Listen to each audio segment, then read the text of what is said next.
ह्रीं जगत शांति कराय श्री शांतिनाथाय नमः। सर्वोपद्रव शांतिं कुरु कुरु स्वाहा। ओम ह्रीं जगत शांति कराय श्री शांतिनाथाय नमः। सर्वोपद्रव शांतिं कुरु कुरु स्वाहा। ओम ह्रीं जगत शांति कराय श्री शांतिनाथाय नमः। सर्वोपद्रव शांतिं कुरु कुरु स्वाहा। ओम ह्रीं जगत शांति कराय श्री शांतिनाथाय नमः।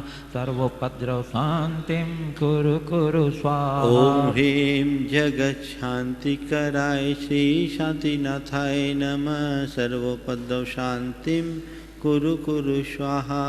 ओम ह्रीं जगत शांति कराय श्री शांतिनाथाय नमः। सर्वोपद्रव शांतिं कुरु कुरु ओम ह्रीं जगत शांति कराय श्री शांतिनाथाय नमः। सर्वोपद्रव शांतिं कुरु कुरु स्वाहा। ओम ह्रीं जगत शांति कराय श्री शांतिनाथाय नमः। सर्वोपद्रव शांतिं कुरु कुरु स्वाहा।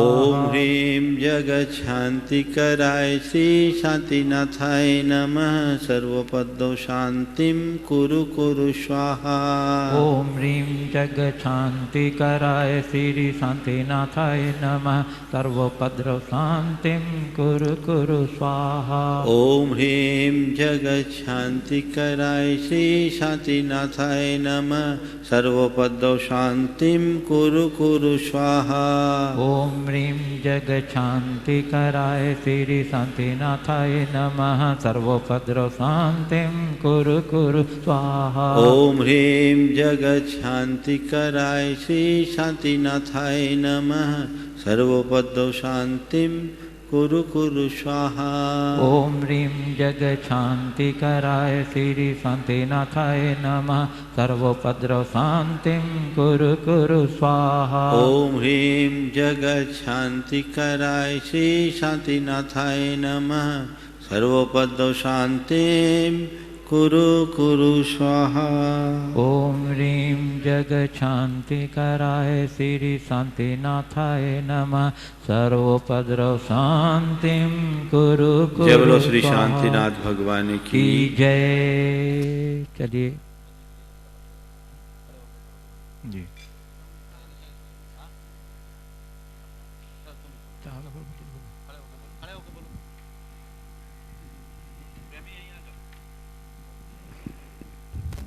ओम बंधुओं, दैवोदय महासंघ के लिए, गौशाला के लिए समर्पित करने वाले जो लोग हैं आज के लिए त्याग धर्म में, बंधुओं जिन्होंने 11 लाख रुपए की राशि की घोषणा की है, श्रीमती दिव्या जी, श्री प्रशांत जी, पारस जी, भरत जी जैन, मुंबई HDFC, जो कि शिरोमणि संरक्षक गुणायतन से हैं। जोरदार ताली बजा करके हम इनका अभिनंदन करते हैं। बंधुओं जिन्होंने गौशाला के लिए 5 लाख रुपए की राशि की घोषणा की है, ऐसे श्रीमान अतुल कुमार जी, शीतल जी, निहाल जी, वंदना जी, अघानी जी, लधानी जी, बक्सरा गुजरात। जोरदार ताली बजा करके हम इनका अभिनंदन करते हैं, जो कि गुणायतन शिरोमणि संरक्षक हैं। बंधुओं इसी क्रम में जिन्होंने 5 लाख रुपए की घोषणा की है, श्रीमान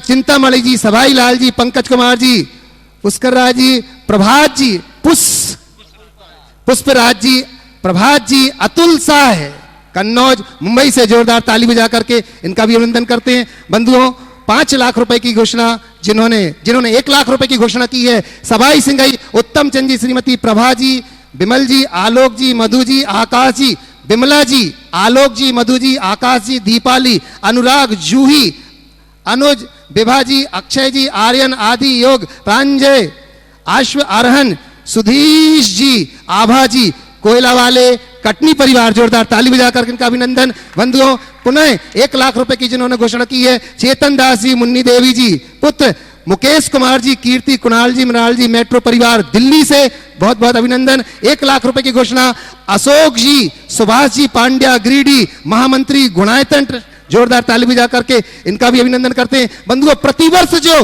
दैवोदय संघ के लिए 1 लाख रुपए की घोषणा करते हैं, ऐसे श्रीमती राजकुमारी जी, धर्मपत्नी, समाधिष्ठ श्रीमती प्रतिभा जी, 10 प्रतिमाधारी श्रीमान ज्ञानचंद जी जैन सतना, प्रेमी परिवार श्रीमती माया जी, अरहंत जी, पायल जी, इंजीनियर रमेश जी, दिनेश जी, महेंद्र जी, संजय जी, अक्षय, अक्षत, अरहन, श्रीनी, श्रेया,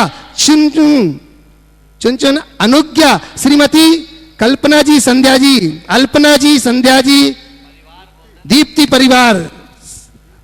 पुनः जिन्होंने 1 लाख रुपए की घोषणा की है श्रीमान रमेश जी, महेश जी, संतोष जी, बेलहरा वाले सागर परिवार, जोरदार ताली बजा करके उनका अभिनंदन। बंधुओं, जिन्होंने 51,000 रुपए की घोषणा की है ऐसे श्रीमान मुन्ना लाल जी, श्रीमती रीता जी पहाड़िया, जोरदार ताली बजा करके अभिनंदन।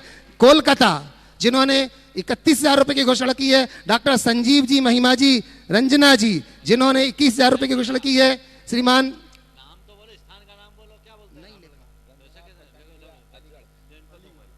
अलीगढ़, जोरदार ताली बजाकर इनका भी अभिनंदन। श्रीमान सुमत चंद जी, श्रीमती गजराबाई जी जैन, पदम कुमार जी, विजय कुमार जी, पुष्पेंद्र कुमार जी, कमलेश कुमार जी, रानीपुर वाले झांसी, जोरदार ताली बजाएं। द्वारा शैलेंद्र जैन जी, बहुत बढ़िया। श्रीमती कंजय भैया, श्रीमती चिंतामणि सवाई लाल जी जैन परिवार कन्नौज मुंबई परिवार, श्रीमती चंद्रकला जी पाटनी नीरज, नीलियांश जी पाटनी रांची समस्त परिवार, नीलियांशा नीरज जी, चंद्रकला पाटनी समस्त रांची परिवार। श्रीमान श्रीमती सुलोचना जी जैन, इंजीनियर रमेश जी जैन फरीदाबाद, जिन्होंने फरीदाबाद वाले हरदा वाले फरीदाबाद, जोरदार ताली बजा करके उनका अभिनंदन करते हैं। बंधुओं, श्रीमान 32,000 रुपए की घोषणा श्री अमित जी जैन, सोमा जी जैन, श्री जी जैन, अभी जी जैन, कोलकाता परिवार, बहुत बहुत धन्यवाद। श्रीमान प्रेमचंद जी, संध्या जी जैन, सौरभ जी, रूही, गौरव, अनामिका, नीरज, पायल, दिव्यांश, जितांश, शुभंकर, उपकार परिवार सागर वालों ने भी 11,000 की घोषणा की है, बहुत बहुत बहुत धन्यवाद। 11,000 वाले बहुत सारे नाम है बंधुओं, लगभग 40-50 नाम है। संध्याकालीन उनकी घोषणा की जाएगी। अभी एक और नाम श्रीमान विजय कुमार जी विश्व, कटनी परिवार, हमारे बबलू भैया का परिवार यहाँ पर बैठा है, जिनकी ओर से यह समोसन जिनालय बन रहा है, जोरदार ताली बजा करके उनका भी हम अभिनंदन करते हैं। मैं पूज्य मुनिश्री के चरणों में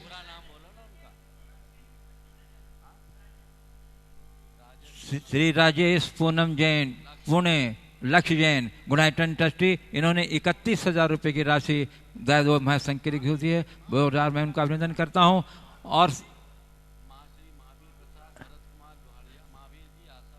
श्री महावीर जी, आशा जी, भरत जी लोहाड़िया कोलकाता, संरक्षक गुणायतन पश्चिम बंगाल, इन्होंने 1 लाख रुपए की राशि की घोषणा की है, जोरदार करताल ध्वनि से उनका अभिनंदन कीजिए बंधुओं। और जितने भी राशियां अभी और आ रही हैं, बहुत सारी हमारी स्वीकृतियां, उनके नामों की घोषणा हम प्रवचन के उपरांत करेंगे। श्रीमान राजकुमार राविंद्र कुमार जी, जिन्होंने कटनी वालों ने 21,000 रुपए की घोषणा की है, उनके लिए भी बहुत बहुत धन्यवाद। बंधुओं, हमारे बीच में यहाँ पर श्रीमान विजय कुमार जी विश्व, श्रीमती कुसुम रानी जी, नवीन कुमार जी ऋतु, अक्षिता, जिनाली, जिनांसी, जोरदार ताली बजा करके इनका भी अभिनंदन करते हैं। अशोक जी, सुषमा जी पांड्या महामंत्री ग्रीडी परिवार, बहुत बहुत बहुत बहुत, जिन्होंने 1 लाख रुपए की घोषणा की थी, उनको बहुत बहुत धन्यवाद, जो कि गुणायतन के महामंत्री। शेष नामों की घोषणा प्रवचन के उपरांत किया जाएगा। अपनी स्वीकृतियां भेजते रहिए प्रवचन के बीच में, तो हम आपके अंत में घोषणा कर देंगे। और शाम को संघ का समाधान में भी घोषणा की जाएगी। और मैं आमंत्रित कर रहा हूँ श्री फल भेंट कर आशीर्वाद ग्रहण करने के लिए श्री सवाई सिंघई, उत्तम चंद जी, अनुराग जी, अनुज जी, कटनी गुणायतन ट्रस्टी, और उन्हीं के साथ आज के पुण्यार्जक श्री सुधीर, यही अच्छा, और पुण्यार्जक भी आज आपके हैं।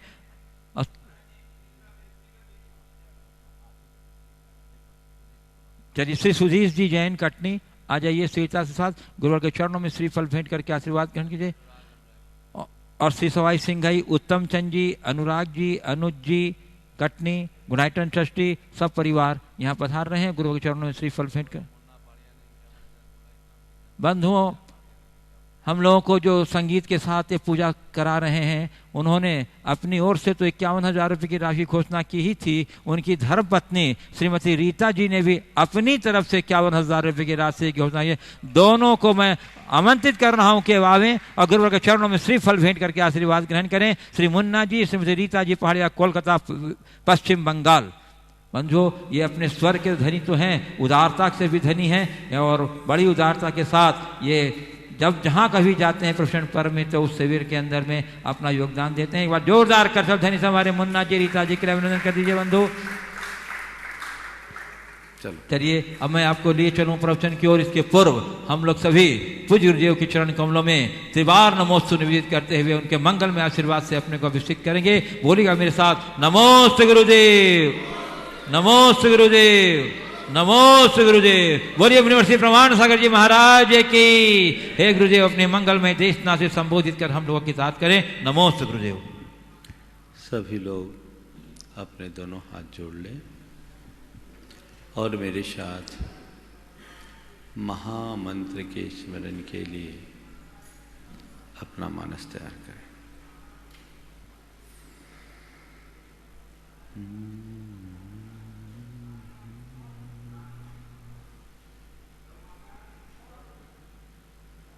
नमो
जय बोलो देवादिदेव 1008 श्री भगवान महावीर स्वामी की जय जय जय। अहिंसा परमो धर्म की जय जय जय। परम पूज्य आचार्य गुरुवर श्री विद्यासागर जी महाराज की जय जय जय। परम पूज्य 108 मुनिवर श्री प्रमाण सागर जी मुनिराज की जय जय जय। परम पूज्य श्री अरहत सागर जी मुनिराज की जय जय जय। नमोस्तुते। श्वास लें और बाहर न निकले तो घुटन होगी। भोजन करें और मल विसर्जन न हो तो पीड़ा होगी। जीवन में श्वास लेना जितना जरूरी है, श्वास छोड़ना भी उतना ही आवश्यक है। भोजन करना जितना आवश्यक है, मल विसर्जन भी उतना ही जरूरी है। प्रकृति का एक नियम है, अगर जोड़ा है तो छोड़ो। इसी से जीवन का संतुलन है। संग्रह के साथ त्याग, इसी में जीवन का संतुलन है। केवल संग्रह जीवन में उपद्रव उत्पन्न करता है, लेकिन संग्रह के साथ साथ त्याग की भावना जहां जुड़ती है, वहां जीवन संतुलित होता है और हमारा पथ प्रशस्त होता है। आज त्याग धर्म का दिन है। त्याग की दो तरह से व्याख्या की गई है। एक व्याख्या है परिग्रह निर्वृत्ति त्याग है। परिग्रह को त्यागने का नाम त्याग है। ये साधकों के जीवन में संभव है, क्योंकि सर्वस्व का त्याग, आत्मा में डूबने के लिए सबका त्याग। लेकिन गृहस्थों के लिए सर्वस्व का त्याग संभव नहीं है। उनके लिए दान कहा, त्यागो दानम। दान तुम्हारा त्याग है। गृहस्थ का त्याग दान है। त्याग और दान में मौलिक अंतर है। त्याग अंश सर्वस्व का होता है और दान अंश का होता है। त्याग सर्वस्व का होता है, दान अंश का होता है। त्यागी होने के लिए सब त्यागना होता है, और दानी के लिए सब त्यागने का विधान नहीं है। अंश त्यागो, थोड़ा त्यागो, पर त्यागो। हाँ, एक बात ध्यान रखना, दान से त्याग ऊंचा है। इसीलिए हमारे देश में त्यागी की पूजा होती है और दानी की प्रशंसा। त्यागी ने तो अपना सर्वस्व अर्पित कर दिया। तुम त्यागियों के चरणों में हो, सर्वस्व अर्पित करने की जरूरत नहीं है, पर कुछ अंश तो अर्पण करो। यही दान है और इसे गृहस्थ का धर्म कहा गया। इसे ही धर्म कहा गया। इसके बल पर ही अपने जीवन को आप आगे बढ़ा सकते हैं। 4 बातें आज आपसे करूंगा। कमाना, गंवाना, बचाना, लगाना, सामान्य सी क्रियाएं। कमाना, गंवाना, बचाना, लगाना। आप सबको अपने जीवन के निर्वाह के लिए धन कमाना पड़ता है। कमाइए। गृहस्थों को कमाने के लिए पूरी छूट है। कमाओ, पर क्यों कमाओ, कितना कमाओ, कैसे कमाओ और कब तक कमाओ। कमाना तो है। क्यों? जीवन के निर्वाह के लिए कमाना जरूरी है। अपने जीवन की गाड़ी को आगे चलाने के लिए धन का अर्जन आवश्यक है। कमाओ, लेकिन हमेशा एक बात को ध्यान में रखो, जीवन के लिए कमाना है, कमाने के लिए नहीं कमाना। कमाओ किसके लिए? जरूरत के लिए कमाओ और जरूरतमंदों के लिए कमाओ। तुम्हारी जितनी जरूरत है उसके लिए तुम कमाओ, और फिर तुम्हारे पास क्षमता है, कौशल है, दक्षता है, अनुकूलता है, तो जरूरतमंदों के लिए कमाओ। ये तुम्हारी सेवा है। कमाओ, जरूरत के लिए कमाओ, जरूरतमंदों के लिए कमाओ। जितना तुम्हारे पास समय है, शक्ति है, संसाधन, उसे लगाओ, लेकिन जीवन को ऊपर रखो, अर्जित धन को नीचे। जीवन ऊपर होना चाहिए, धन नीचे होना चाहिए। यदि जीवन नीचे हो जाए और धन ऊपर, तो मामला गड़बड़ है। आपको अपने जीवन के निर्वाह के लिए धन चाहिए, जैसे नाव को चलाने के लिए नीचे पानी का प्रवाह, बिना पानी के नाव थोड़ी चलता। लेकिन पानी नाव के नीचे शोभता है, नाव के भीतर नहीं। बस इतनी समझ अपने अंदर रखो कि पानी नाव के नीचे हो, नाव के भीतर नहीं। और जो कमाया है शुद्ध रीति से कमाओ, नैतिकता और प्रामाणिकता के साथ कमाओ, अनीति अन्याय के साथ मत कमाओ, शोषण करके मत कमाओ, अनाचार करके मत कमाओ, शुद्ध रीति से कमाओ। जितना बने उतना कमाओ। कमा के क्या करो? कमा के क्या करो?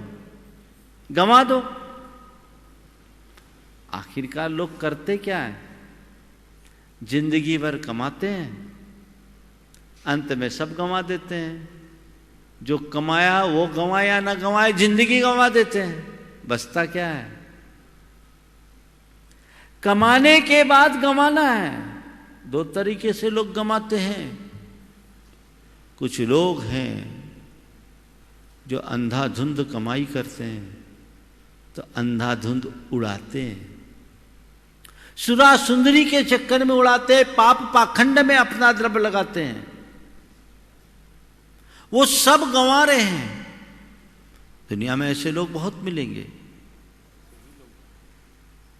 एक एक छोटे छोटे से इवेंट में करोड़ों रुपया फूंक देते हैं।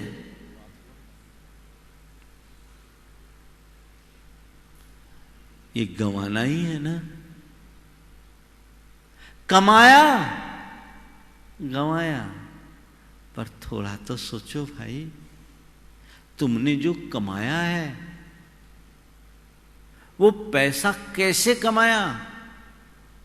मेहनत करके कमाया। मेहनत करके तो कमाया ही है, लेकिन उसके साथ पाप भी हुआ है। पाप करके पैसा कमाया है। महाराज क्या बोल रहे हैं आप? हाँ, थोड़ा ठीक से समझ कर चलना। पैसा बिना पाप के नहीं कमाया जा सकता। बोलो, दुकान पर बैठ करके पुण्य करते हो क्या? क्या करते हो? नैतिकता से पाप कमा सकते हो, प्रामाणिकता से पुण्य धन कमा सकते हो, नैतिकता से धन कमा सकते हो, प्रामाणिकता से धन कमा सकते हो, लेकिन निष्पाप वृत्ति से धन नहीं कमा सकते। क्योंकि प्रत्यक्ष अप्रत्यक्ष जीव हिंसा उसमें होती ही है। जैन शब्दावली में इसे बोलते सावध। सटकाए जीवों की हिंसा होगी होगी, उससे तुम बच नहीं सकते। तो ये हिंसा है, उस पाप को कहां भोगोगे? तो पैसा कमाने में पाप, और भोगने में और पाप। तो पाप करके कमाया और पाप की कमाई को पाप में लगाया, तो क्या हुआ? मामला गड़बड़, मामला गड़बड़ है। उसे सुधारो, कमाओ पर गंवाओ मत, व्यर्थ में पैसा मत बहाओ, बर्बादी मत करो। पैसे का सदुपयोग करो। जो कमाया है उसे गंवाना मत। क्या करना? बचाना। क्या करना? बचाना। कमाओ छूट, गंवाओ बिल्कुल नहीं, बचाओ। व्यर्थ में पैसा मत बहाओ, बचाओ। किसके लिए बचाओ? किसके लिए बचाओ? अपने लिए, अपनों के लिए। स्वयं के लिए बचाओ, अपनों के लिए बचाओ, औरों की रक्षा के लिए बचाओ। तुम लाखों करोड़ों कमाओगे और फूंक दोगे तो क्या फायदा है? अगर कमाने के बाद कुछ बचाओगे तो वो स्वपर के हित में उपयोग आ सकता है। अगर तुमने धन कमा करके कुछ बचाया है तो उससे औरों को बचाओ, औरों को बचाने में लगाओ।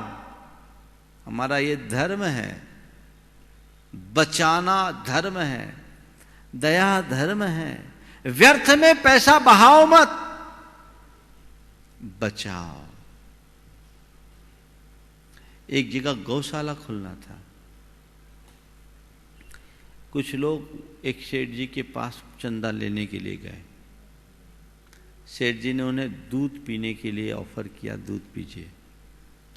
धर्मपत्नी दूध गर्म करने के लिए दिया सलाई जलाई तो 8-10 काड़ियाँ खराब हो गई।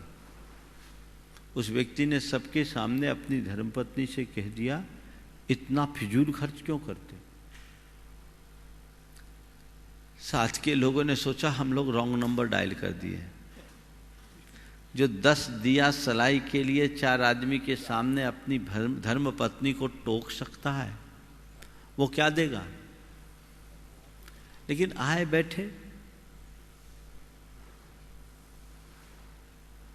उनने दूध पिलाया, पूछा क्या प्रयोजन? गौशाला खोलना है, 20 लाख रुपए की लागत उसमें लगनी है, आप जो सहयोग देना चाहें दे दे। बोले क्या अपेक्षा है?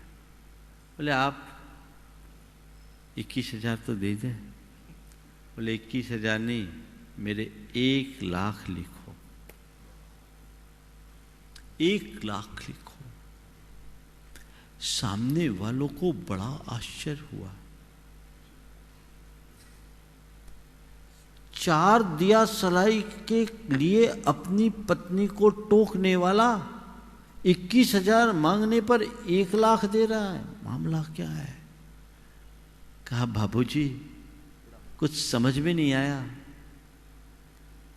आप बुरा मत मानना, अभी देखा आपने अपनी धर्मपत्नी को 4 दिया सलाई के लिए टोक दिया और हमने 21,000 मांगा, आपने 1 लाख दे दिया। उन्होंने कहा बच्चों तुम नहीं जानते पैसा कितनी मेहनत से कमाया जाता है। पैसा कमाने में परिश्रम भी लगता है और पाप भी करना पड़ता है। मैं नहीं चाहता कि हमारी कमाई का 1 पैसा भी फिजूल में लगे। अच्छे कार्य के लिए मेरा दिल खुला है और बुरे कार्य में मैं 1 पैसा नहीं लगा सकता। ये गौशाला है, इसमें प्राणियों की जान बचेगी। किसी को बचाने के लिए अपना धन लगाने से अच्छा धन का और कोई उपयोग नहीं है। इसलिए 1 लाख तो ले जाओ, गौशाला अच्छे से खोलना और कभी कोई जरूरत पड़े तो मुझे जरूर याद करना। ये सोच, एक उदाहरण ये है। और एक दूसरे उदाहरण भी दिखते हैं। एक जगह ऐसे ही कोई कार्यक्रम चल रहा था, जीव दया का ही कार्य था। एक सज्जन आए, उनसे लोगों ने मात्र 11,000 रुपये की अपेक्षा रखी। उस व्यक्ति ने कहा पिताजी से पूछ के बताऊंगा, एक पैसा नहीं दिया। और वही व्यक्ति एक होटल में रुका था, उसके होटल के सूट का खर्चा 90,000 रुपये पर डे का था। 4 दिन रुका, अपने दोस्तों और मित्रों के साथ रुका। वो 4 दिन के अपने प्रवास में करीब 12 से 15 लाख रुपया फूंक दिया। उसके लिए अपने पिताजी से पूछने की जरूरत नहीं समझी, पर अच्छे कार्य के लिए 11,000 रुपया देने के लिए पिताजी से पूछ करके बताऊंगा। जिनके कर्म फूटे होते हैं उनकी ऐसी बुद्धि होती है। इसलिए कमाया है तो गंवाना मत, बचाना। और बचा के क्या करना? बैंक बैलेंस बढ़ाना, कैपिटल बढ़ाना, इधर उधर इन्वेस्ट कर देना नहीं, बचा करके लगाना। आप सब बुंदेलखंडी हो, यहां की संस्कृति देखो। यहां लोग कमाते हैं पर अपने ऊपर कम, धर्म के क्षेत्र में अच्छे कार्य में ज्यादा लगाते हैं। हस्ती हैसियत से भी ज्यादा लगाने की भावना रखते हैं।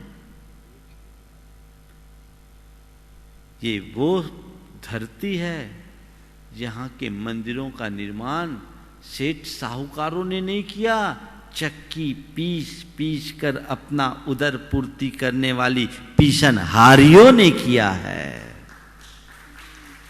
मेहनत करके, पसीना बहा बहा करके कमाने वालों ने अच्छे कार्य में लगा कर किया है। अपने जीवन में वही सादगी का आदर्श होना चाहिए। आज धीरे धीरे परंपराएं टूटने लगी है। जैसे जैसे संपन्नता बढ़ रही है, विलासिता भी बढ़ने लगी है। ये अच्छे लक्षण नहीं है, ये अच्छे लक्षण नहीं है। हमें अच्छे कार्य में लगाना चाहिए। एक बात ध्यान रखना, हर कोई मन माफिक कमा नहीं पाता और हर कोई इच्छानुरूप बचा नहीं पाता। कमाने के लिए भी अनुकूल संयोग चाहिए। अभी मैंने कहा पाप करके कमाया जाता है, लेकिन पाप के लिए भी पुण्य की बैकिंग चाहिए। समझ गए महाराज? कुछ गणित समझ में नहीं आया, थोड़ा अच्छे से समझ लेना। पैसा कमाने में पाप होता है, लेकिन वो कमाने के लिए भी अनुकूल बुद्धि चाहिए, अच्छी गुडविल चाहिए, अच्छी लाइन और लिंक चाहिए। ये पुण्य के उदय से होता है। पुण्य के उदय में जब पाप की क्रिया करते हो तो धन अर्जित करते हो। जिनके अनुकूल संयोग होते हैं, यानी पुण्योदय अनुकूल होता है, उनको थोड़े से श्रम में अच्छा लाभ मिल जाता है। और जिनका पुण्य क्षीण होता है, माथा फोड़ी करते हैं, गड्ढे में ही गिरते जाते हैं। एक व्यक्ति वो है जिसका हर जगह पौबारा 25 होता है, और दूसरा व्यक्ति वो है जहां हाथ डालता है हाथ जल जाता है।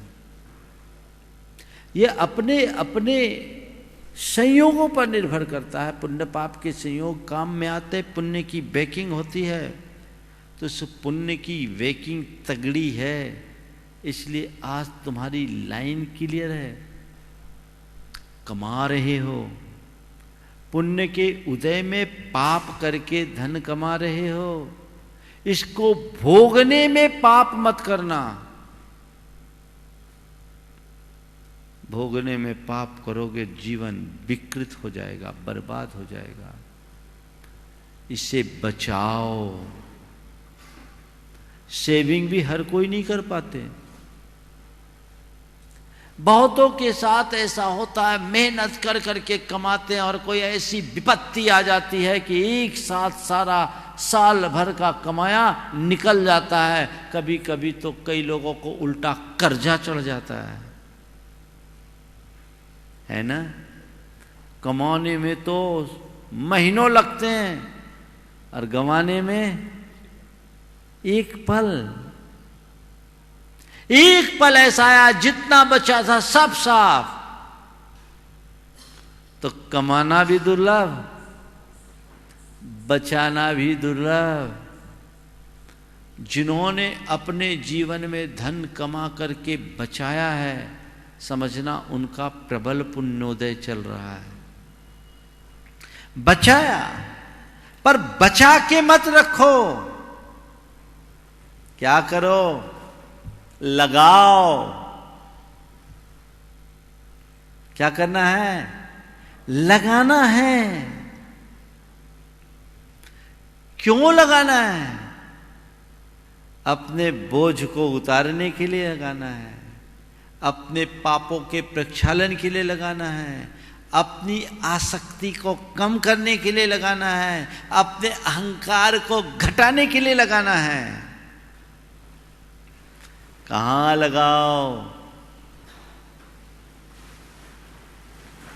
जीवों की रक्षा में लगाओ, मानवता की सेवा में लगाओ, धर्म की प्रभावना में लगाओ, संस्कृति के विकास में लगाओ, राष्ट्र के उत्थान में लगाओ।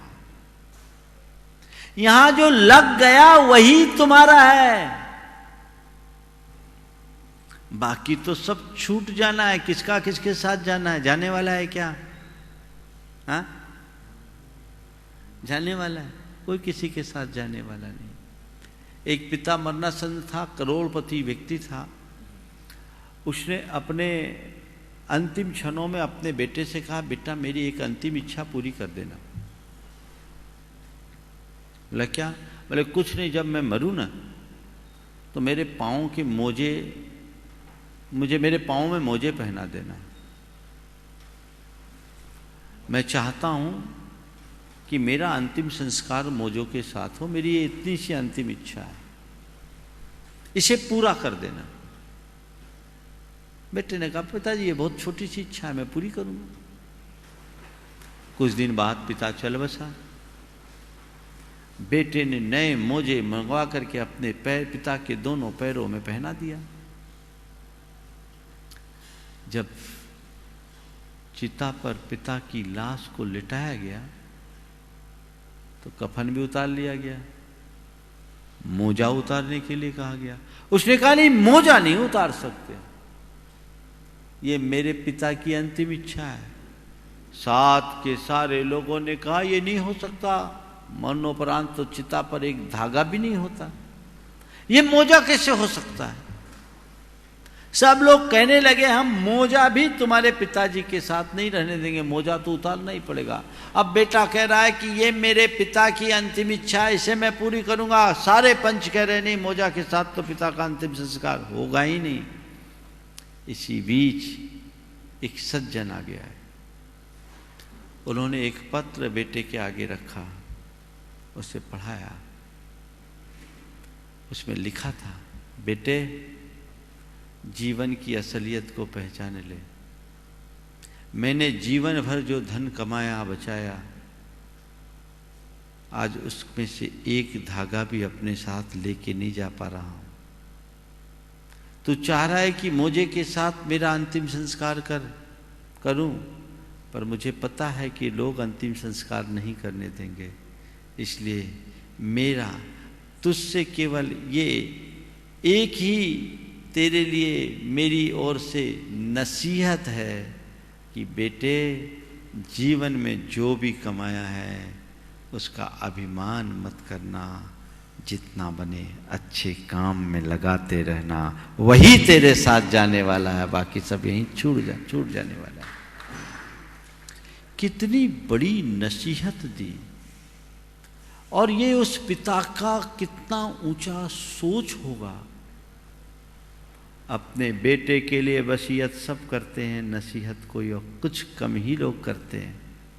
ये दृष्टि अपने अंदर विकसित होनी चाहिए। कमाओगे अन्यथा गंवाना ही पड़ेगा, बचाओ गंवाने से बचो, व्यर्थ में मत गंवाओ। एक पाई भी अगर व्यर्थ में जाए तो उसके लिए सोचो, और अच्छे काम में जितना लग जाए अपने मन को हर्ष से भर लो। बचाओ, लगाओ, लगाने के लिए ही बचाओ। जो बचाए उसे लगा लो, क्योंकि तुम भी नहीं बचोगे। जीवन को संभालो, निज पर के जीवन को संभालो। वही सार है, वही सार्थक है। नहीं तो धन तो क्या है, आज है कल रहे न रहे कोई पता नहीं। उसका उतना ही उपयोग और उतना ही उपभोग करो जितना आवश्यक है। उस तरफ अपनी दृष्टि होनी चाहिए। तो कमाना से लेकर लगाने तक की बात आपको ध्यान में रखना है। बचाओ और लगाओ। हमारे शास्त्रों में गृहस्थों को कमाने की छूट तो दी ही है, लेकिन कमाने के साथ लगाने की बात भी कही है, बचाने की बात भी कही है। कितना बचाना, कितना लगाना। तो कहा गया अपनी आय का 50% अपने और अपने परिवार के भरण पोषण में लगाओ। 25% आपत्ति विपत्ति के लिए बचाओ और 25% दान में लगाओ। ये उत्तम दाता की पहचान है। 50% खर्च करो यानी गंवाओ, 25% बचाओ सेविंग में डालो, और 25% को धर्म में लगाओ, परमार्थ के कार्यों में लगाओ। ऐसा करने वाला उत्तम दाता की श्रेणी में आता है। मध्यम कौन है? अपनी आय के कुल 6 हिस्से लगाओ। उन 6 हिस्सों में 3 हिस्से को अपने और अपने परिवार के भरण पोषण में लगाओ, यानी लगभग 49%, 48%। 2 हिस्सा आपत्ति विपत्ति के लिए लगाओ, यानी लगभग 33%, और 6वां भाग दान में लगाओ, यानी अपनी आय का 16.25% तो दान में दो ही। और तीसरे क्रम में बताया अपनी आमदनी का कुल 10 भाग करो, उसमें से अपनी आमदनी के 60% का उपयोग और उपभोग करो अपने अपने परिवार के भरण पोषण के लिए। 6 भाग लगा दो। 3 भाग यानी 30% को आपत्ति विपत्ति के लिए सुरक्षित रख लो, और कम से कम 10% का दान करो। ये जघन्य दाता है।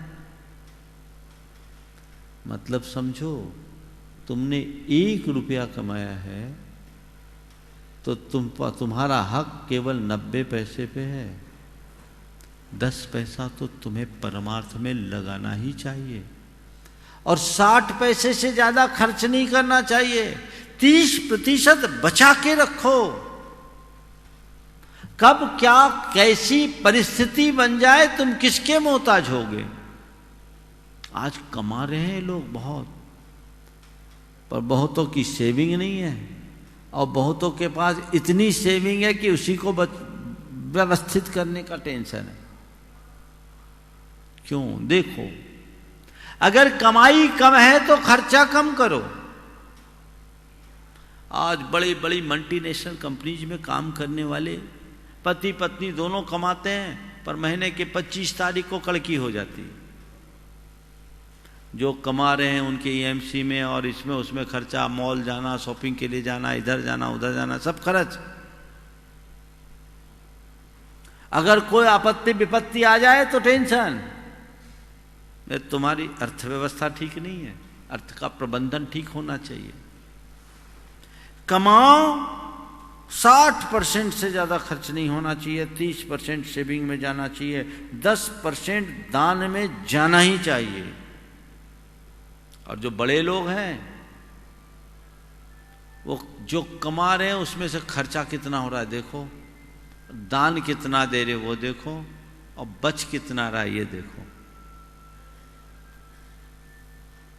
बहुधा ऐसे लोग जो अच्छे व्यापार व्यवसाय में लीन रहने वाले लोग हैं, वो जितना कमाते हैं उसका 10वांश भी खर्च नहीं होता। और दान तो 1% भी दे दिया तो बहुत दे दिया।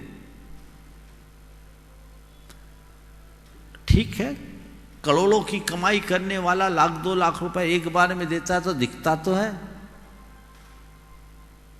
लेकिन उसने अंश कितना दिया। एक व्यक्ति ने 1000 रुपए की कमाई में से 200 रुपया दे दिया तो 20% गया, और एक आदमी करोड़ कमा करके 1 लाख दिया तो 1% गया। समझ रहे? ठीक है, बड़े काम तो बड़े दान से होता, काम तो हो जाएगा, लेकिन देने वाले का अंश कितना है ये उसे सोचना चाहिए। मन में धार लीजिए आज के दिन कि आज मैं संकल्पित होता हूं कि अब से अपने घर की पूरी अर्थ के प्रबंध का तौर तरीका बदलूंगा। कमाऊंगा, अच्छे रीति से कमाऊंगा, और कमाओ, तुम्हें छूट है, जितनी तुम्हारी ताकत है कमाओ। बस ख्याल क्या रखना, शरीर का स्वास्थ्य खंडित ना हो, मन की मस्ती बनी रहे, परिवार का प्रेम ना छूटे, और धर्म करने के लिए थोड़ा समय मिलता रहे। इसके बाद तुम्हें जितना कमाना कमाओ, पर कमाने के बाद बचाओ, गंवाओ मत। और जो बचा है उसको लगाओ, लगाने के लिए ही बचाना। पहले लोग जोड़ जोड़ करके पाई पाई जोड़ते थे कि अच्छे कार्य में हमें लगाना है। अब कहते कल की कौन सोचेगा। सोच बदलिए, एक अंश हमें लगाना ही चाहिए। देखिए, धन की 4 प्रकार की व्याख्या है। धन को लक्ष्मी कहते हैं ना। लक्ष्मी 4 प्रकार की होती है। पुण्य लक्ष्मी, भाग्य लक्ष्मी, पुण्य लक्ष्मी, पाप लक्ष्मी और अभिशप्त लक्ष्मी। यहां लक्ष्मी का मतलब धन है। भाग्य लक्ष्मी क्या है? बिना पुरुषार्थ के सहज प्राप्त धन भाग्य लक्ष्मी है। कोई व्यक्ति किसी करोड़पति बाप के घर पैदा हो गया, जन्म से करोड़पति हुआ ना, ये भाग्य लक्ष्मी है। उस व्यक्ति का भाग्य प्रबल है। जिस भाग्य ने उसे करोड़पति के घर में जन्म दिला दिया। इससे उल्टा जो भागहीन है, जन्म से भिखारी हो गया, भिखारी के घर पैदा हुआ। तो इस भाग्य लक्ष्मी में तुम्हारा अपना कोई पुरुषार्थ नहीं है अभी का।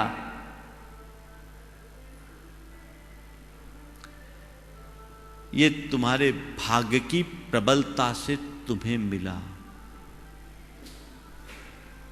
इस अर्थ में आप सब भाग्यशाली हो कि नहीं? एक भी भिखारी तो नहीं है यहां। ऐसे घर में पैदा हुए कि जन्म से कम खाने पीने की जुगाड़ तो तुम्हारी थी। जन्म से संपन्नता तुमने देखी है, तो तुम भाग्य लक्ष्मी के धारक हो। दूसरा है पुण्य लक्ष्मी। पुण्य लक्ष्मी क्या कहते हैं? पुण्य लक्ष्मी, इसके दो अर्थ हैं। अपने द्वारा अर्जित धन का जो हिस्सा पुण्य के कार्य में लगा दिया गया, वो पुण्य लक्ष्मी। तुम्हारे पास करोड़ों हैं,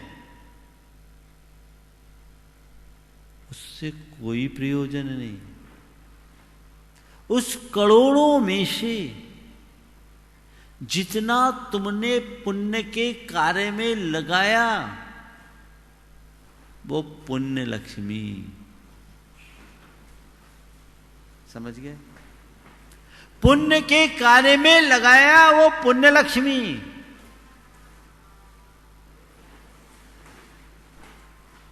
और पुण्य करके जो कमाया वो पुण्य लक्ष्मी। पुण्य लक्ष्मी का दूसरा अर्थ, जो व्यक्ति नैतिकता और प्रामाणिकता के साथ शुचिता रखते हुए धन अर्जित करता है, उसका धन भी पुण्य लक्ष्मी की श्रेणी में आता है। तुमने पैसा कमाया, अब तुम्हें यह देखना है कि मेरे कमाई का पैसा कैसा है। उसे पुण्य लक्ष्मी की संज्ञा दी जा सकती है या नहीं। पैसे के उपार्जन में तुमने यदि अनैतिक आचरण किया है, चोरी तस्करी किया, जमाखोरी किया, काला बाजारी किया, दमन शोषण किया, हिंसा हत्याएं कराई, दूसरों के साथ लूट खसोट की, तो इससे अर्जित धन पुण्य लक्ष्मी नहीं, पाप लक्ष्मी है। जिनकी अर्थ में शुचिता होती है, वे महान भाग्यशाली होते हैं। तो पहले तुम्हें यह देखना, खुद का असेसमेंट करना, दूसरे का नहीं देखना कि नंबर 2 का पैसा जोड़ा है। अरे खुद को तो झांको, अपने घर में बुहारी लगाओ, मेरा धन कैसा है, पुण्य लक्ष्मी है। तो पुण्यशाली के घर ही पुण्य लक्ष्मी आती है। तो पुण्य से कमाया तो पुण्य से कमाओ, तो कमाने के बाद पुण्य कमाओ। पुण्य से कमाओ और कमाए हुए धन से पुण्य कमाओ। कब कमाओगे पुण्य? जब दानादिक सत्कर्म करोगे तब। हमारे शास्त्रों में पुण्य के 2 भेद बताए, पुण्यानुबंधी पुण्य और पापानुबंधी पुण्य। पुण्यानुबंधी पुण्य वह पुण्य जो अपने उदय में सामने वाले की बुद्धि को निर्मल बनाता और उसे सत्कर्म में लगाकर उसके भावी जीवन को उज्जवल बनाए। और पापानुबंधी पुण्य जो वह पुण्य जो अपने उदय में सामने वाले की बुद्धि को विकृत कर दे और भोगों में आसक्त करके दुर्गति का पात्र बना दे। जिसका पुण्यानुबंधी पुण्य होता है वो संपन्नता के साथ उदारता से भरता है, और जिसका पापानुबंधी पुण्य होता है वो संपन्नता के साथ विलासता और अभिमान से भरता है। पुण्य लक्ष्मी के धनी हो तो पुण्य कमाओ। पुण्य लक्ष्मी बड़े पुण्य से मिलती है, बड़े पुण्य से मिलती है, हर किसी के बस की नहीं है। पाप लक्ष्मी तो बड़ी आसानी से मिल जाए। वेश्या जितनी आसानी से कमा सकती है, एक शुद्ध वैश्य या व्यापारी नहीं कमा सकता। पाप की कमाई सरल है और पाप कमाना भी सरल है, पर पुण्य की कमाई और पुण्य कमाना दोनों बहुत कठिन है। बात को थोड़ा ठीक से समझो। तो पुण्य लक्ष्मी तुमने पाई, बड़ी दुर्लभता से पाई, तो पुण्य को पुण्य में लगाओ और अपने जीवन का उत्कर्ष करो। मैं आपसे पूछता हूं, रामलाल से पैसा लो और श्यामलाल को दे दो, रामलाल को न दो। रामलाल से पैसा लिया, श्यामलाल में खर्च कर दिया, अब दोबारा रामलाल के पास जाओगे तो क्या करेगा? रामलाल तुम्हें पैसा देगा कि धक्का मार के बाहर निकालेगा? बोलो, क्या करेगा? धक्का मार के बाहर निकालेगा, बल्कि दोबारा उसके जाने लायक मुंह ही नहीं रहेगा तुम्हारा।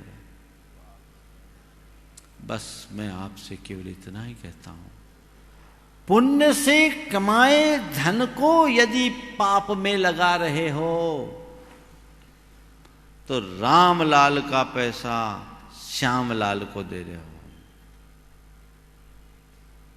समझ रहे हैं बात को? सीधा सा गणित है। अब दोबारा रामलाल की कृपा तुमको नहीं मिलने वाली। भावी दरिद्रता का प्रबंध है ये।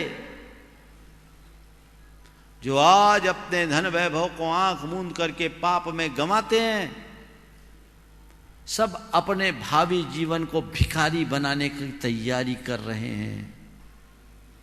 मेरी बात थोड़ी कड़वी हो सकती है, लेकिन यथार्थ है। आज का मजा कल की सजा है। पता नहीं कहां जाओगे। जीवन के यथार्थ को पहचानो। तो पुण्य लक्ष्मी भाग्यशालियों को होती है।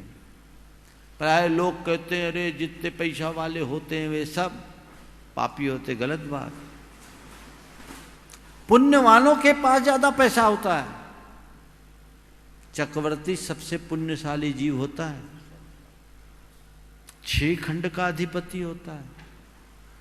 पुण्यवान के पास पैसा होता है, लेकिन पुण्य लक्ष्मी होती, पाप लक्ष्मी नहीं। जिसके पास पाप लक्ष्मी का मतलब पाप करके कमाई गई लक्ष्मी और पाप में लगाई गई लक्ष्मी। जो संपदा तुमने पाप करके कमाया, लूट खसोट करके, व्यभिचार करके, पाखंड करके, चोरी तस्करी, लूटा मारी, जमाखोरी करके, अनैतिक और अवांछित गतिविधियों में संलिप्त होकर तुमने पैसा कमाया है, तो वो पाप लक्ष्मी है। पाप बुद्धि से तुमने कमाया, कमाने में पाप कमाया और भोगने में भी पाप कमाओगे। ऐसे लोग दुनिया में बहुत मिलेंगे जिनके पास अपार धन तो है, पर चैन नहीं, सकून नहीं, शांति नहीं, प्रेम नहीं, जीवन बर्बाद। वे कहीं के भी नहीं है। तो पाप लक्ष्मी आए नहीं, उससे अच्छा है मैं दरिद्र बना रहा हूं। दरिद्रता से जीवन बिता लेना अच्छा है, पर पाप की कमाई को भोगना कतई उचित नहीं, क्योंकि अभी पाप की कमाई भोग लेंगे, लेकिन भवांतरों में दारिद्र्य का दुख भोगना पड़ेगा। तो पाप लक्ष्मी कभी स्वीकार मत करना और लक्ष्मी को पाप में कभी मत लगाना। पुण्य लक्ष्मी के धनी बनो। चौथी है अभिशप्त लक्ष्मी या शापित लक्ष्मी। ये शापित लक्ष्मी क्या है? ऐसी लक्ष्मी जिनका ना उपभोग करो ना उपयोग करो, जिंदगी भर जोड़ जोड़ कर धरते रहो। वो अभिशप्त लक्ष्मी है। वे जिंदगी भर अपने पैसों के चौकीदार बने रहेंगे, भोग नहीं पाएंगे। कभी रात सात हो जाए, कभी कुछ हो जाए, कोई पता नहीं। बीमारियां रहेंगी, अपनी संपत्ति को भोगने में भी वो समर्थ नहीं होंगे। ज्यादातर ऐसे लोगों को देखो जिनके पास अपार धन है, गलत तरीके से पैसा कमाया, लोगों का शोषण आदि से संग्रहित किया, उनकी थाली जाकर देखोगे तो रूखी रोटी और मूंग की दाल में ही उनको संतोष करना पड़ता है। नौकर चाकर मौज कर रहे, गुलछर्रे उड़वा रहे हैं, कुत्ते काल में घूम रहे, सेठ जी बिस्तर पर पड़े। क्या है? अभिशप्त लक्ष्मी। सेठ जी की थाली लगाई रसोईया ने, रोटी में घी ज्यादा दिखी। सेठ जी ने कहा, अरे रोटी में इतनी घी क्यों?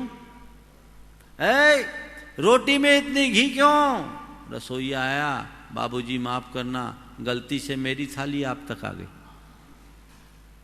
उस सेठ को इतना सौभाग्य कहां कि वो घी खा पाए।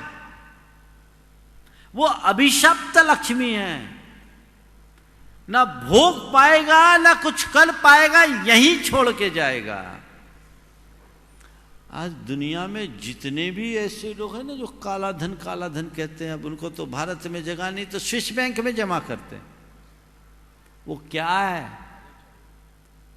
ये क्या है? ये लक्ष्मी किस काम की? ये अभिशप्त है, पड़ी रहेगी, मर जाएगा, चले जाएगा।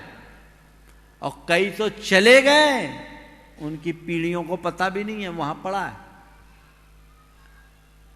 ये अंदर की प्रगाढ़ आसक्ति का कुपरिणाम है। ऐसी संपदा तुम्हारी कभी ना हो जो तुम्हारे जीवन को ही अभिशप्त कर दे। ऐसे लोग धन के स्वामी नहीं होते, धन कीट बन करके जीते हैं। उनके लिए एक ही धुन होती है, बस पैसा पैसा पैसा। बड़े कंजूस प्रकृति के लोग होते हैं। इनसे अपने आप को बचाइए, बाहर आइए। ये अभिशप्त लक्ष्मी है। बहुत सारे कंजूस हमने देखे, जीवन भर कमाया जोड़ा, अंत में सब छोड़ा। होता है।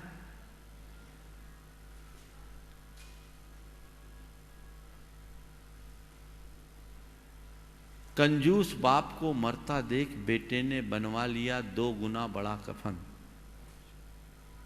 कंजूस बाप को मरता देख बेटे ने बनवा लिया 2 गुना बड़ा कफन। देखते ही बाप जी चिल्लाए, अभी मरा नहीं था। कंजूस बाप को मरता देख बेटे ने बनवा लिया 2 गुना बड़ा कफन। देखते ही बाप जी चिल्लाए, बेटा ठीक नहीं है तेरी मर्जी, क्यों करता है फिजूल खर्ची। बेटा ठीक नहीं है तेरी मर्जी, क्यों करता है फिजूल खर्ची। कपड़ा आखिर कपड़ा है, बेकार नहीं जाएगा। कपड़ा आखिर कपड़ा है, बेकार नहीं जाएगा। आधा मुझे उड़ा दे, आधा तेरे काम आ जाएगा। क्या कहेंगे ऐसे लोगों को? ये ऐसे ही लोग हैं जो अभिशप्त लक्ष्मी के धनी हैं। अभी इस कोरोना के विभीषिका में ऐसे अनेक लोग इस दुनिया से उठ गए जो हजारों करोड़ के धनी थे, सब छोड़ कर गए। किस काम की ये संपदा, किस काम का ये वैभव, सब यही रह जाने वाला। जो अच्छे कार्य में लगाते वही अविनश्वर होता है। राजा चामुंड राय ने गोमटेश बाहुबली को बनाया, बराबर का सोना दे दे करके मूर्ति खड़ी कर दी। उसने अपनी हवेली भी तो बनाया होगा, अपनी राजमहल भी तो बनवाई होगी, कहीं दिखाई पड़ रहे? चामुंड राय के वंशजों का आता पता नहीं है, लेकिन चामुंड राय के द्वारा विराजमान बाहुबली गोमटेश बन गए, गोमट के ईश बन गए हजारों सालों से। अमर बना दिया चामुंडराय को। अब गोमट पहले, ईश बाद में। चामुंडराय का दूसरा नाम गोमट था। गोमटेश, गोमट के ईश, भक्त से भगवान की पहचान हो गई। सोचो, चिंतन के लिए बहुत कुछ है। समय ज्यादा हो रहा है, चिंता नहीं करना। आज रविवार है, त्याग करो।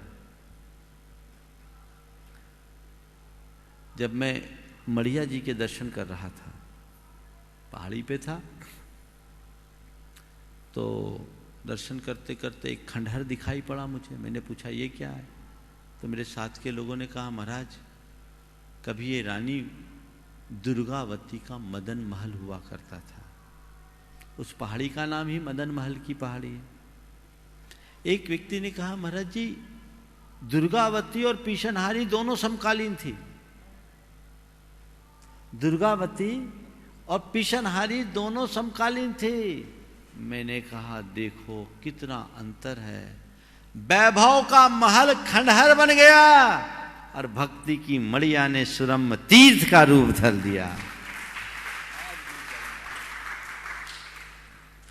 आज भी वो पिछनहारी अमर है। ये पुण्य लक्ष्मी है। अभिशप्त लक्ष्मी तो देखो सारी गड़ियां उखड़ी हुई है। दुनिया में जितनी भी गड़ी मिलेगी सब उखड़ी है। ये क्या है?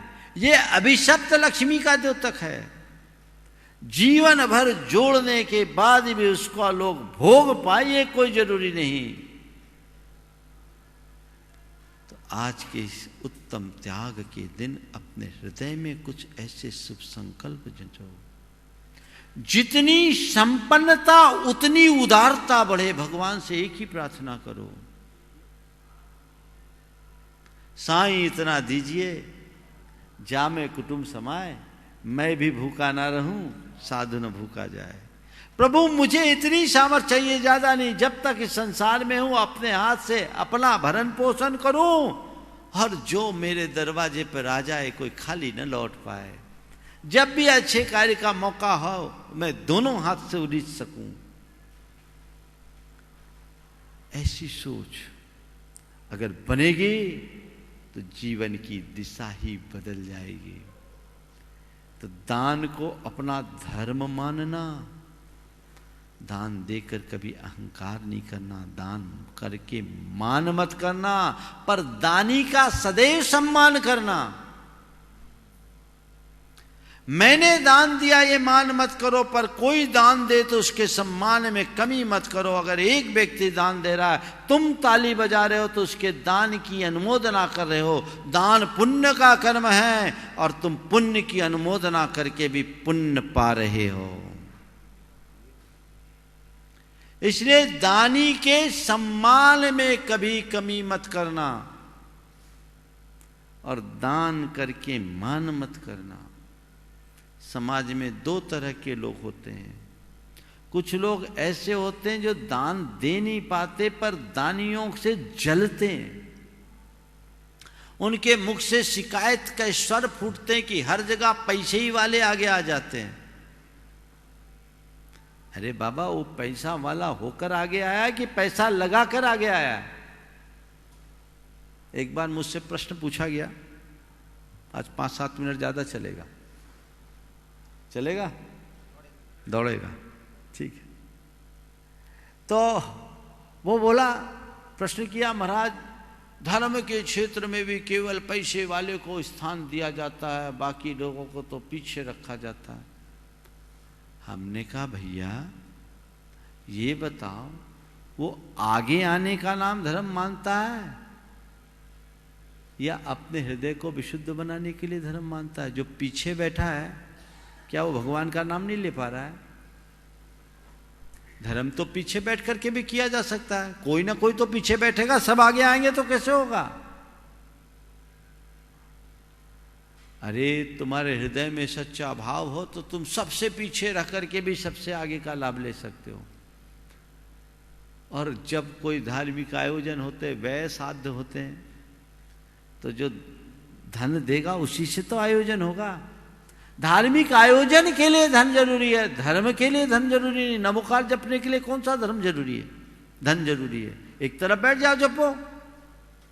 तो तुम धर्म करना चाहते हो तो धर्म करने में कोई दूसरा तुम्हें पीछे नहीं करने वाला। धर्म करने में तुम्हें कोई पीछे छोड़ेगा तो तुम्हारे मन का मैल तुम्हें पीछे करेगा। पीछे बैठ करके भी धर्म करो, अनुमोदना करो, दूसरा आगे आया। तुम्हारे कर्म फूटे सो आगे कुछ कर नहीं पा रहे हो, और करने वाले को कोस कोस कर अपना पाप और बढ़ा रहे हो। वो लोग छोटी सोच रखते हैं तो जीवन में कभी आगे नहीं बढ़ पाते हैं। ध्यान रखो, हमेशा आगे बढ़ने के लिए सचेष्ट रहो, और अगर तुमसे कोई आगे बढ़े हैं तो उनको देखकर हर्षित हो, मुख मलिन मत करो। दूसरों के आगे बढ़ने पर तुम्हारे मन में हर्ष होगा तो वह तुम्हारे जीवन के उत्कर्ष का आधार बनेगा, और जलोगे तो पीछे ही रहोगे, मरोगे। तो कमाना, गंवाना, बचाना और लगाना। लगाना है, जब भी अच्छा मौका है लगाओ। और आज किसके लिए लगाना है? जीवों को बचाने के लिए लगाना है। क्या लगाना है? जो बचा के रखा वही लगाना है, ज़्यादा नहीं लगाना। जो बचा के रखा है वही लगाना है। हम हर वर्ष त्याग धर्म के दिन को जीव दया के लिए अर्पित करते हैं। उस दिन इस मंच से जो भी राशि घोषित होती है, पिछले 4-5 वर्षों से निरंतर चल रहा है, वह सब दयोदय महासंघ के लिए अर्पित होती है, जो सारी गौशालाओं को बहुत व्यवस्थित तरीके से अपना सहयोग देकर संचालित कर रहा है, संरक्षण दे रहा है। तो आज जो भी राशि आएगी, आप सब, जो बहुत लोगों ने सुबह से घोषित किया, अभी बहुतों की बारी है। मैं सभी से कहता हूँ, त्याग धर्म के दिन कुछ न कुछ दान जरूर करना। आज देखो, एक सज्जन ने, मैं नाम तो नहीं ले रहा हूं, लेकिन आज उन्होंने सुबह से त्याग धर्म के दिन, बेटा जो अभी बिजनेस में पैर रखने वाला है, उस बेटे के लिए कहा, महाराज जी इसको कहिए कि अपने कमाई का एक हिस्सा दान करे। उस बेटे से कहलवाया, मैंने पूछवाया क्या करना? बोला मैं अपनी कमाई का 1% दान करूंगा। अभी एकदम शुरुआती है। हमने कहा ये 1% के दान का संस्कार कल तुम्हें और आगे बढ़ा सकता है, तुम्हारे जीवन की उन्नति हो सकती है। माँ बाप को चाहिए कि संतान को भी दान की प्रेरणा दे। दानम दुर्गति नाशनम, दान दुर्गति का नाशक है। अगर बोलना चाहूँ तो खूब बोल सकता हूँ, समय नहीं है, फिर कभी चर्चा होगी। लेकिन दुर्गति से बचना है तो दान करो। ग्रही दानेन शोभते। आप अपने घर के छोटे छोटे बच्चों को भी उनके दान के संस्कार बनाए रखने के लिए मंदिर जाए, जेब में सिक्के दे दिया करो, बेटे जाओ गुल्लक में डालो, दान करो। इससे जीवन का कल्याण होता है। यदि ऐसी सोच लेकर चलेंगे, निश्चित जीवन का उत्कर्ष होगा। सभी लोग जरूर जीव दया के लिए अपनी शक्ति के अनुसार कुछ न कुछ दान दे। यहाँ से घोषणा हो न हो, दान अवश्य दे अपनी शक्ति के अनुरूप, क्योंकि सभी के दान राशि की घोषणा व्यवहारिक नहीं होगी, क्योंकि आप लोग भी ज़्यादा नाम सुन करके उकता जाएंगे।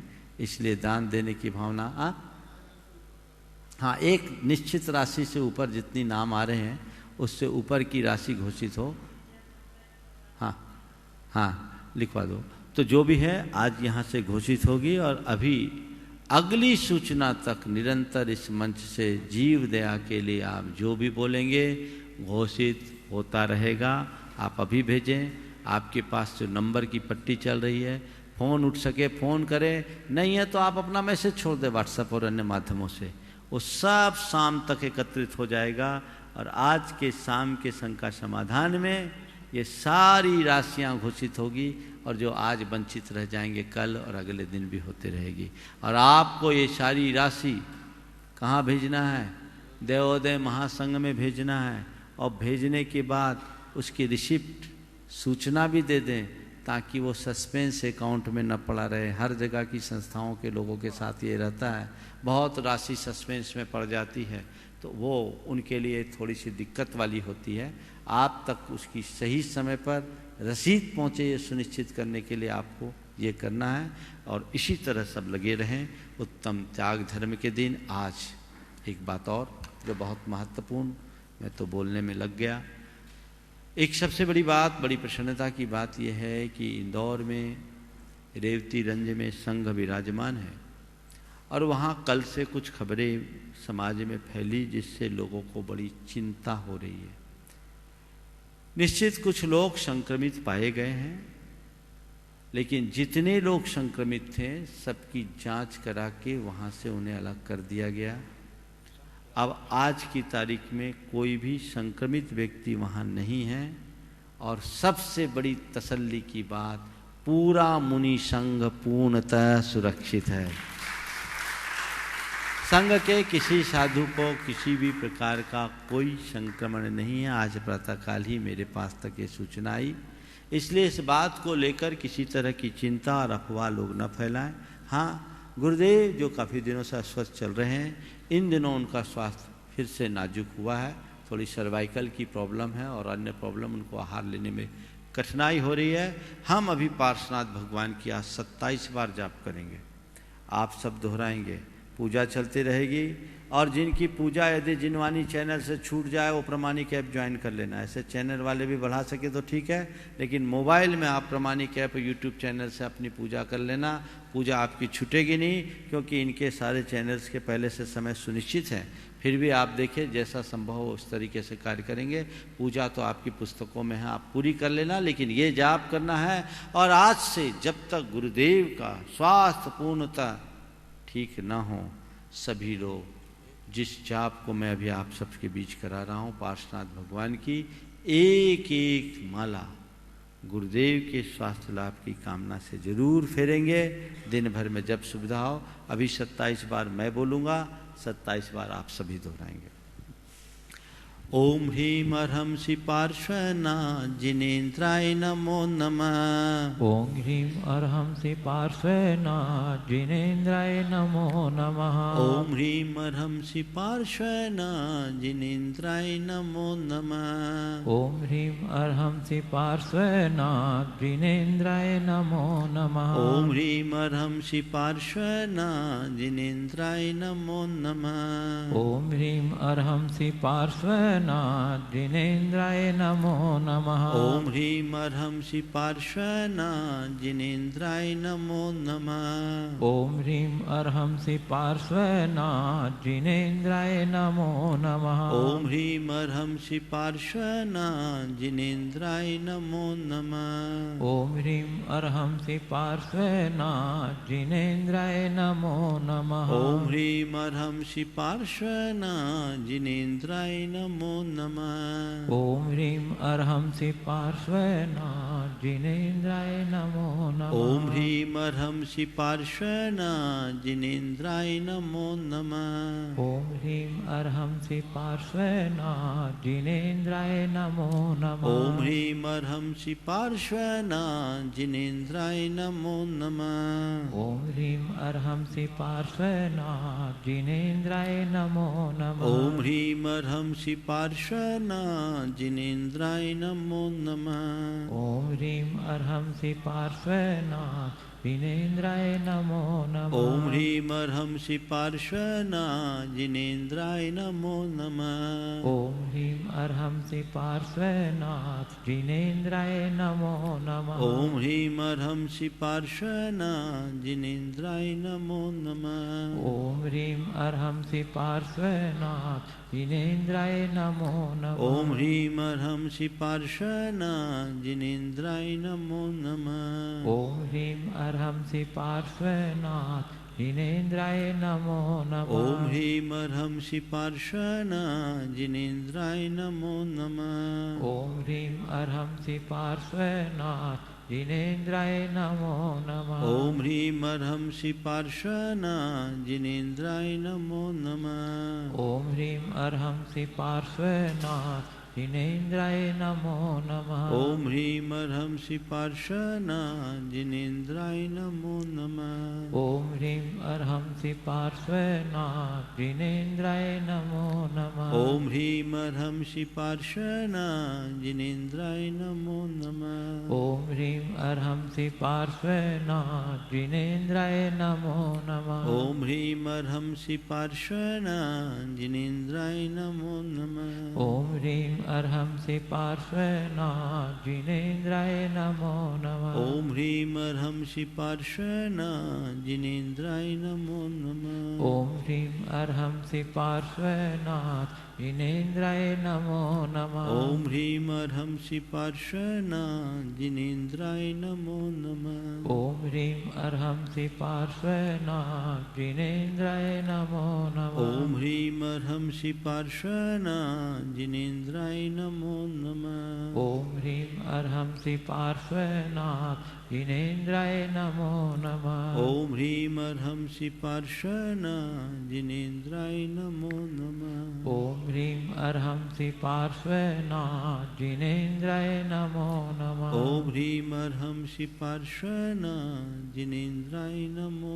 नमः। ओम ह्रीं अर्हंसि पार्श्वनाथ जिनेन्द्राय नमो नमः। ओम ह्रीं अर्हंसि पार्श्वनाथ जिनेन्द्राय नमो नमः। ओम ह्रीं अर्हंसि पार्श्वनाथ जिनेन्द्राय नमो नमः। ओम ह्रीं अर्हंसि पार्श्वनाथ जिनेन्द्राय नमो नमः। ओम ह्रीं अर्हंसि पार्श्वनाथ जिनेन्द्राय नमो नमः। ओम ह्रीं अर्हंसि पार्श्वनाथ जिनेन्द्राय नमो नमः। ओम ह्रीं अर्हंसि पार्श्वनाथ जिनेन्द्राय नमो नमः। ओम ह्रीं अर्हंसि पार्श्वनाथ जिनेन्द्राय नमो नमः। ओम ह्रीं अर्हंसि पार्श्वनाथ जिनेन्द्राय नमो नमः। ओम ह्रीं अर्हंसि पार्श्वनाथ जिनेन्द्राय नमो नमः। ओम ह्रीं